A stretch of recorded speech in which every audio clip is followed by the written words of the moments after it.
It's a one-night getaway in early August, just Susan and me. We chose a place called Fern Hollow. It's an eco-friendly cabin built in 1853 on this plot of wooded land just outside of Decorah. It's tucked away in a valley with no one around, or at least it seemed, but the owners who live in another eco-friendly abode up on a hill. It's a lovely place. It's filled with precious quiet, broken only by the sounds of nature. Upon our arrival, not long after being greeted by our host, Daniel, I made it known that we were parents of a toddler, on our own together for the first time in months, code language for please don't bother us. He nodded with a smile and explained things that needed to be explained before he left us alone. He mentioned that his wife Liz was a writer and that we might want to take a look at her notebook on the table in the living room. Soon he was gone, and we immersed ourselves in the retreat that we now refer to as the dream, since it was so out of the ordinary, we still can't fully believe it happened. Near the conclusion of our time at Fern Hollow, we had decompressed enough that I decided to take a look at Liz's notebook. The section to which I turned began with a simple sentence. Every neighborhood is filled with interesting people and their passions and histories. I can tell you a little about the people in the valley where Fern Hollow Cabin lies. And then page after page after page followed, filled with paragraphs of descriptions of the people who live in their rural neighborhood. More than descriptions, these were narratives, really. Stories of what had brought the residents to their current homes, what they were passionate about, and so on. Some passages were longer than others, but every passage reflected more than just basic facts. Each indicated that relationships had been forged, and with those relationships, compassionate attention to the lives being lived all around them. I was touched not just by the stories, which were lovingly and respectfully told, but by Liz's intention to know the people around her and to share what she had learned. Here we were, visitors to the land for less than 24 hours, and by simply reading Liz's descriptions, we had been invited into some of the real life of this area, life that might have remained unknown in the quiet seclusion and peace of the valley. Somehow knowing the people around us through Liz's careful writing and honoring of the kinship that she shared with her neighbors had brought us even more peace.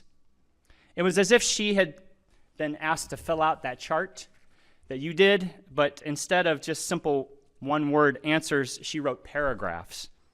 Her effort came to mind when, following our trip, I read a book that has taken me further down the path of what our Fern Hollow host already seemed to know. A book with the title, The Art of Neighboring. It's a book that has inspired me and it's agitated me, and I think it's changed me in ways that cannot be undone.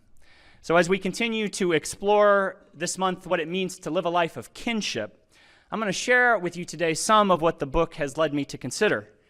And I realize that perhaps for some of you, the wisdom of this book is old news.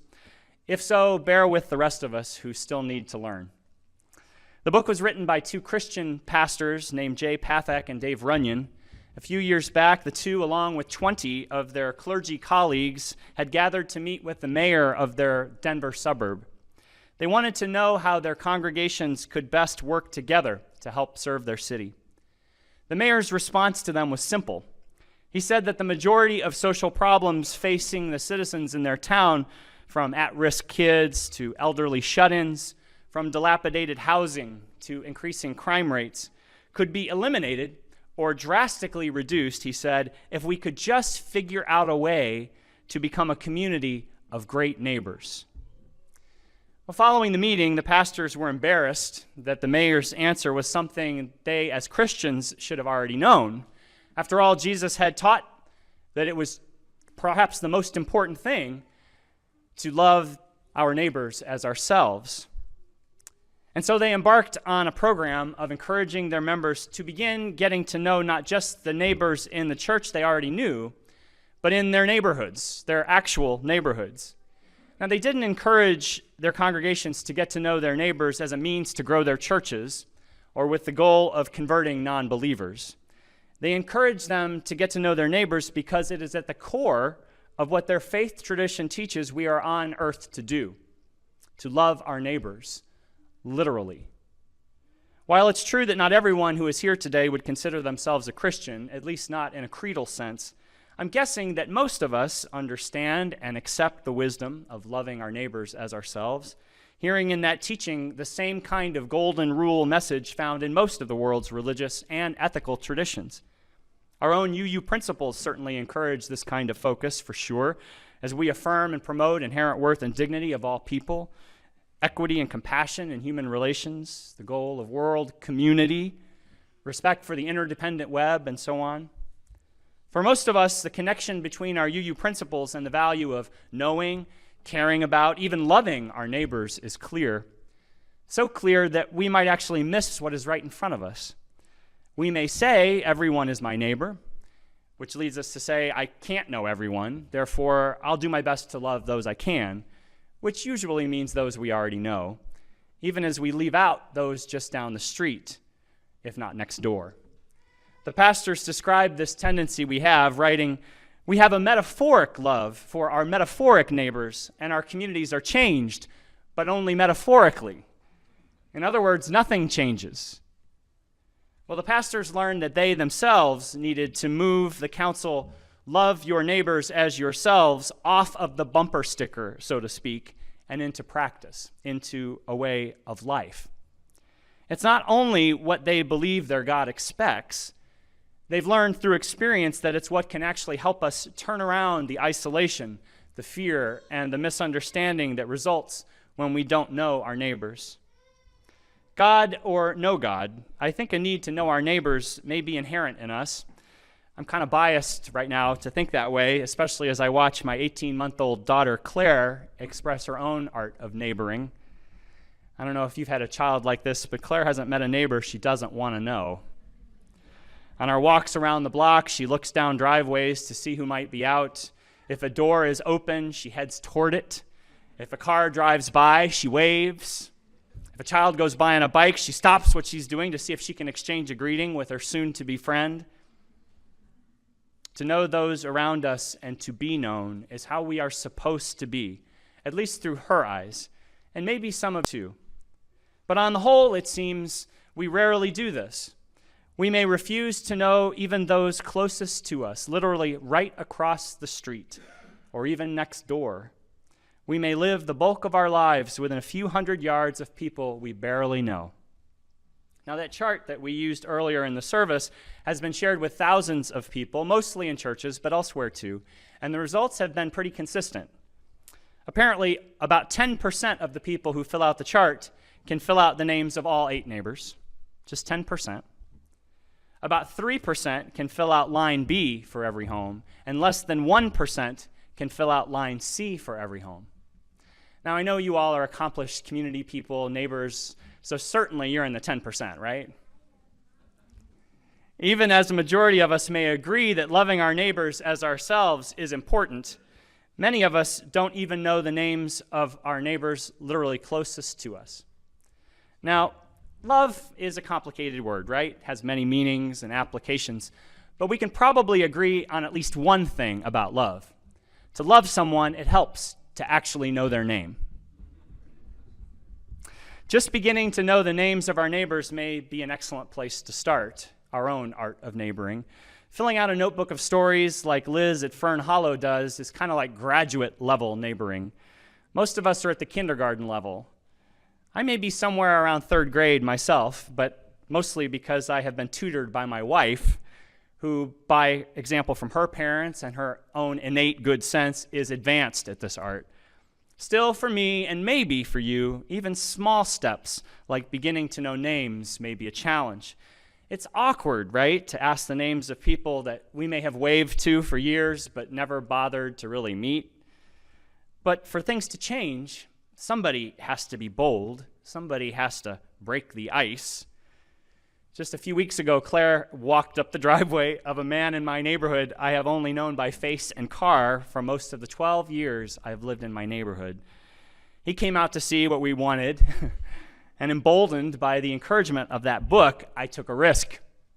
"I'm sorry," I said. "I should know your name, but I have to admit I don't. My name is Mark. What's yours?" It wasn't so bad. It wasn't. I sensed he was relieved too. Somebody has to break the ice. Once we've asked a name, a conversation usually ensues. That is, if we're willing to have a few more awkward moments. There may be pauses in the conversation. We may tell a joke and the other person doesn't laugh. You know, horrifying stuff. For most encounters in our neighborhoods, enduring occasional awkwardness is probably the worst thing with which we'll have to deal.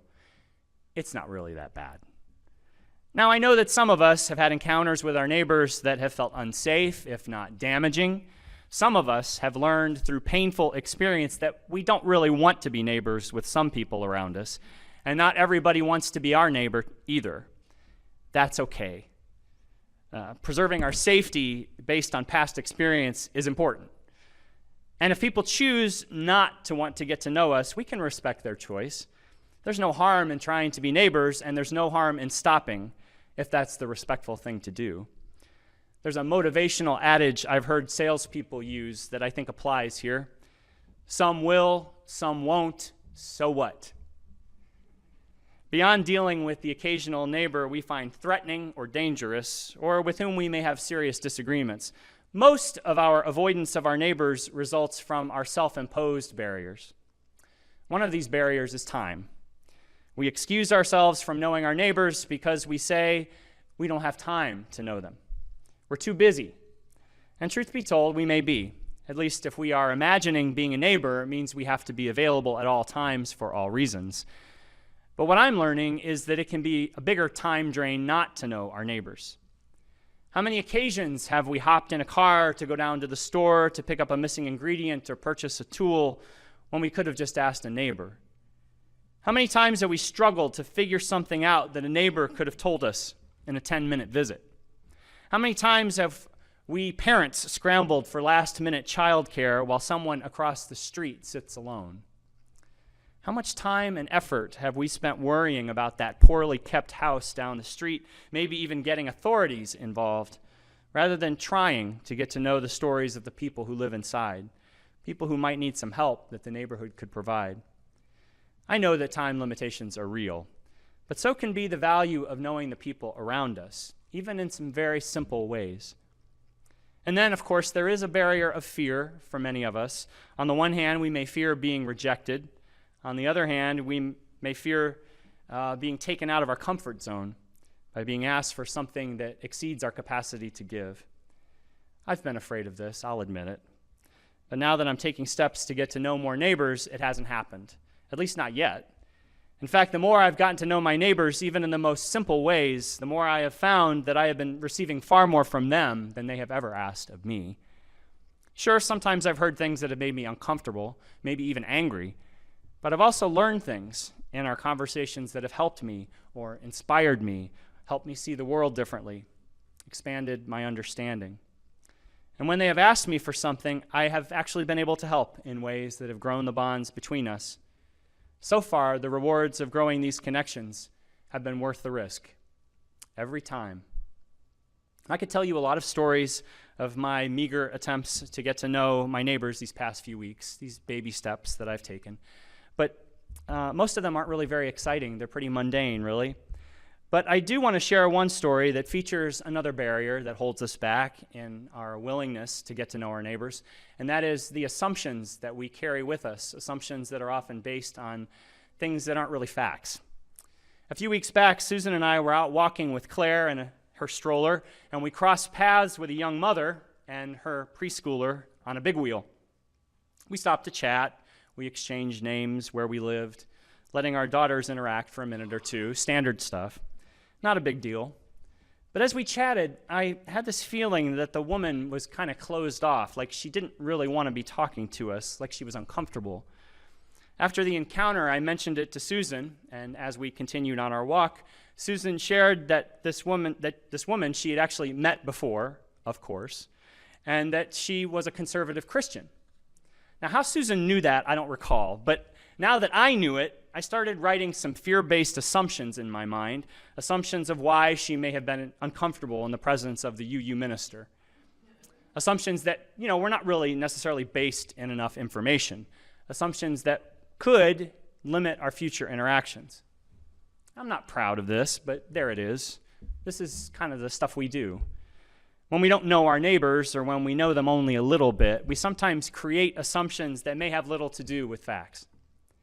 Well, a few days later, I was out walking with Claire again, and we reached the house where the young family lived, the mother and her daughter and their husband.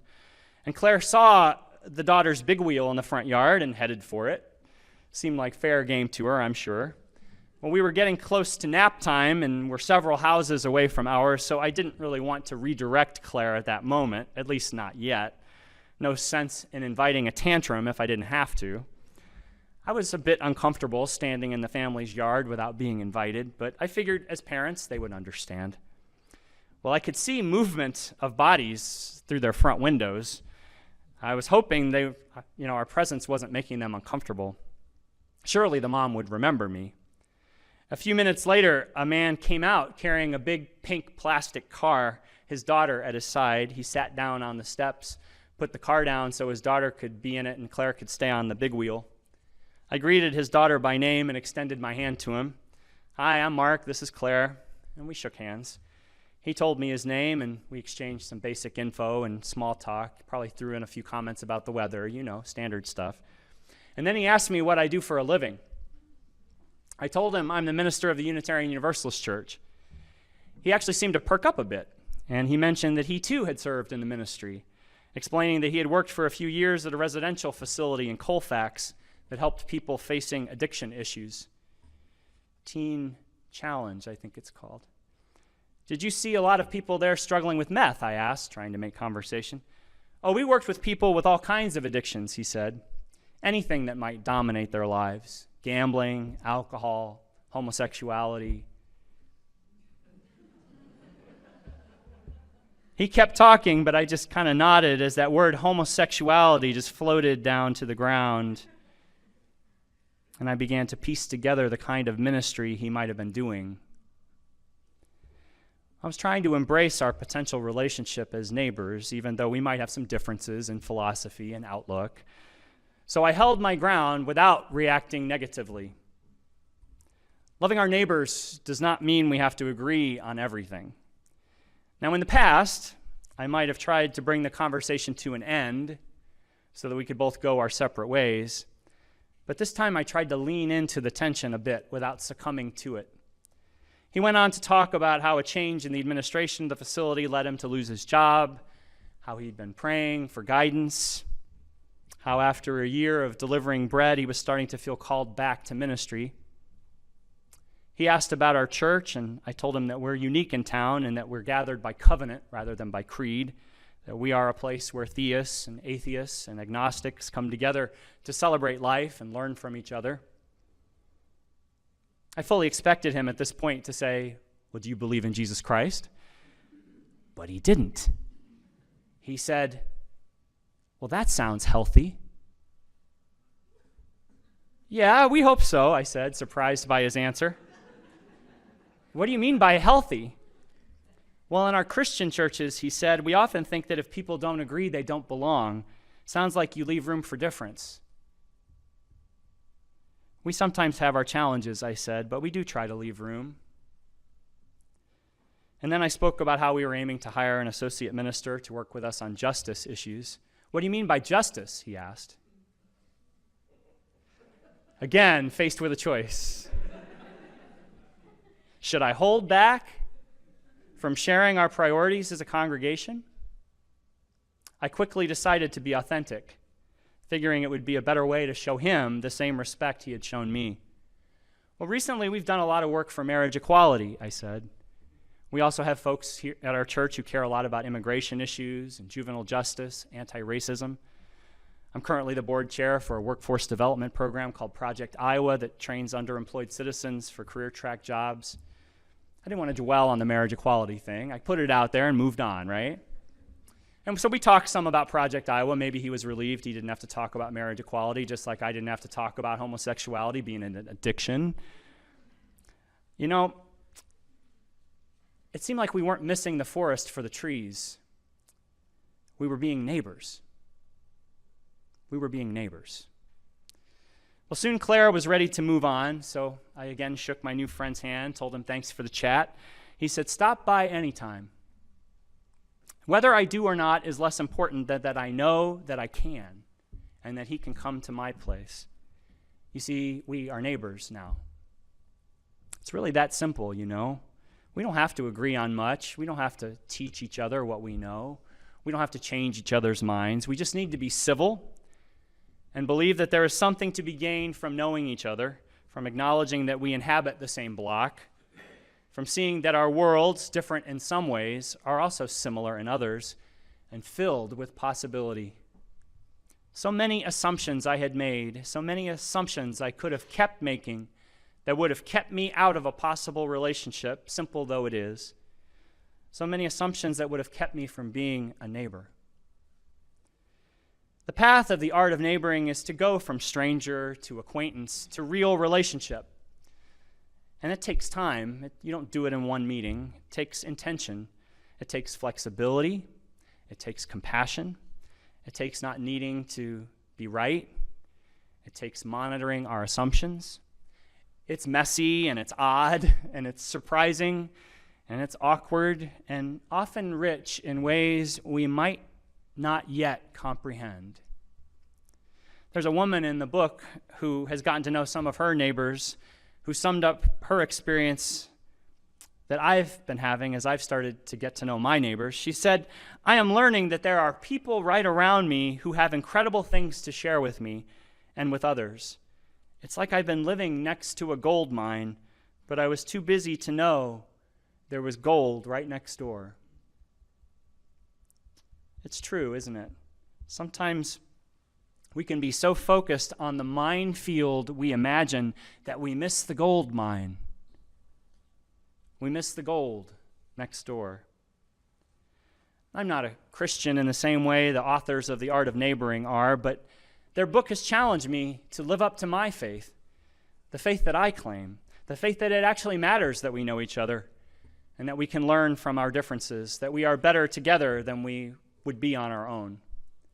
So I offer its challenges to you too. I invite you to take that chart home, that chart that you started today, put it up on your refrigerator where you can see it. And over time, if you have some blank spots, begin to fill it out a bit. We still have a few weeks of warm weather left. People are going to be out raking leaves maybe. And with the opportunities of that offers, you may get to know some people you've been avoiding or ignoring. Just take some walks, maybe hang out in the front yard, strike up some conversations with the people who pass by. Let yourself feel awkward. Assume the people around you are worth meeting. How might your neighborhood change if you choose to be a bit bolder? What gold might be awaiting you? At the end of her notebook descriptions of her Fern Hollow neighbors, Liz writes, "We neighbors are a sort of family. We don't share the same blood, but we share the land along the river and the road. We muddle along and we soar, depending on the year, like any family. We have our pockets of knowing and understanding, and we have our pockets of discord and confusion, like any family. We are stuck together for better or for worse, like family."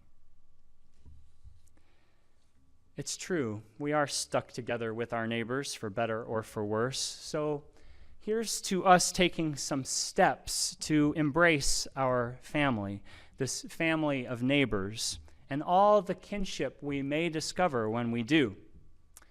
Because somebody has to break the ice. Why not you? Why not us?